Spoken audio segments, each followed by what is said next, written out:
Hey guys, y'all know what time it is. It's about time for y'all to get ready to start cutting y'all grass, and that is exactly what I'm gonna do. So I gotta pick up some of these pine cones and these fallen branches from this pine tree, and I figured I might as well reuse these. Yes, we're gonna repurpose this and make this some vegetable plant food.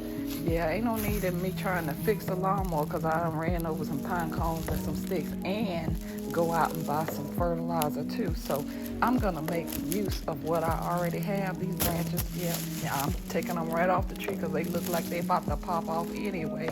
So let me go ahead and get these, bag them up, and I'm gonna put them in the bottom of my container that I've gotta put some transplants in anyway.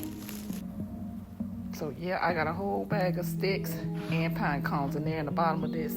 Yes, Lord, ain't that pretty? Y'all have a good day. I'ma see y'all in the next video. Reuse what you got, baby. If you like this repurposing idea, give me a thumbs up and give me a comment in the comment section. Let us know what you're reusing.